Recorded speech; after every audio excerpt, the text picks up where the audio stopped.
Thanks for coming to my talk. I'll just briefly and quickly go through some of my research, which is short talk about harvesting voice conference bridges.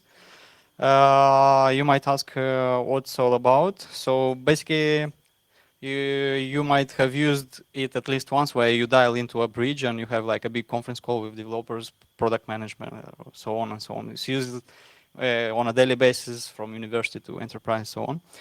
Companies commonly use specialized service providers. Basically, if they have like this thing outsourced where they basically dial in numbers and you dial, they provide you passwords, and basically the company employees can use this for like streamlining their operations, or sometimes they just deploy a smaller one if Asterix, VoIP IP-based PBX inside the company and they manage themselves, like open source or not open source, but managed in-house.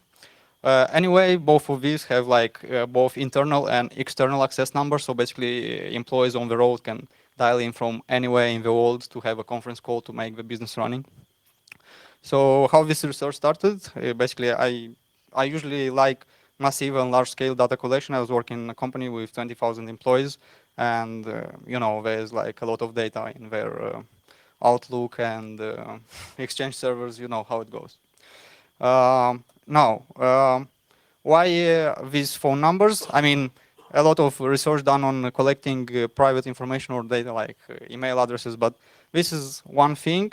The thing with the voice conference calls is that they are not perceived as a risk.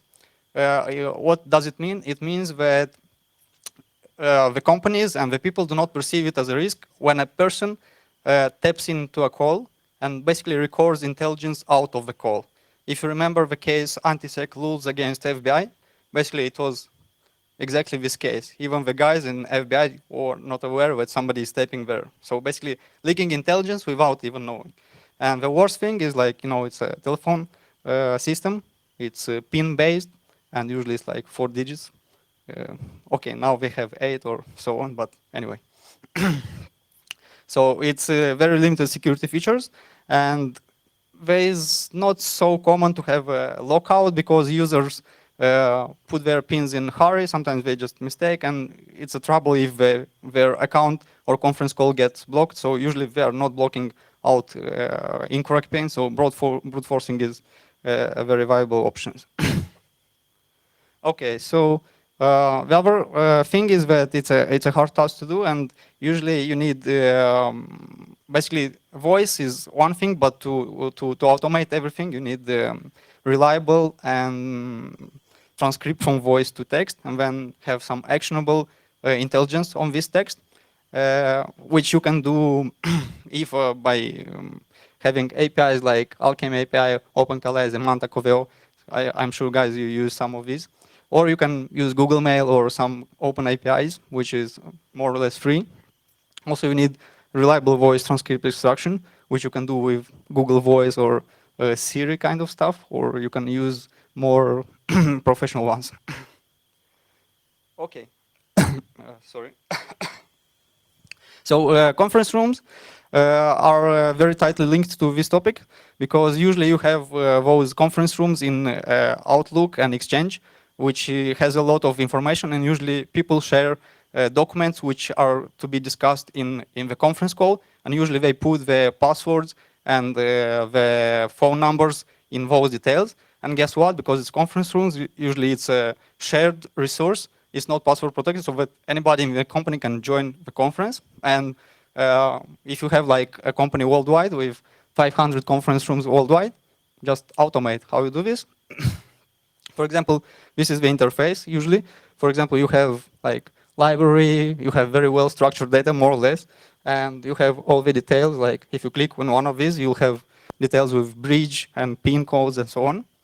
So going manually is hard. Just take Outlook VBA automation, just go through all the Exchange, and you get like 300 megabytes of file with all the historical records of all the rooms, and basically you see also how the pin numbers evolved from these voice conferences and so on. So this is internal part, basically from enterprise level, where you have to be like an insider. Okay, you can go through various threats into the company, but sometimes these details just leak on the internet because people are not aware this is a security concern. So guess what? You have Google Docs, and this is a small list, but the list is kind of bigger in reality. So this is just an example. So if you type this kind of thing in Google, you see like passcodes, you attend the access code, you have like the dial-in numbers and so on and so on. And it gives like millions of records.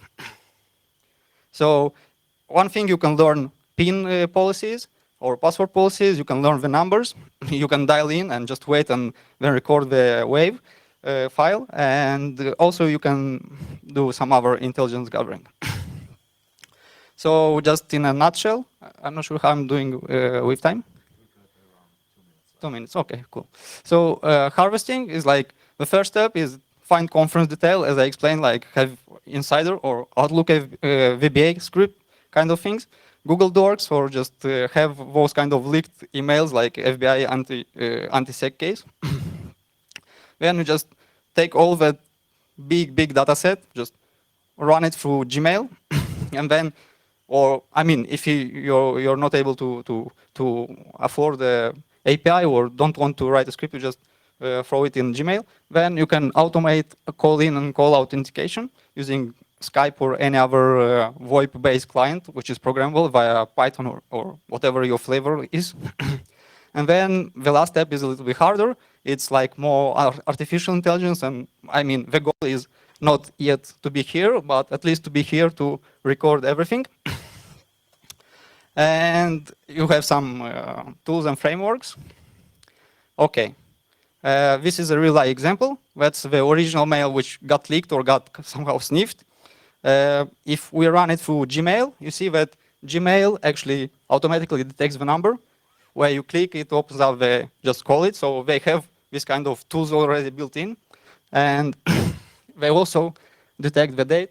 They pop up to you add to calendar. So basically they have all this kind of intelligence. You can use this, but I mean, this is in Gmail. You want more control.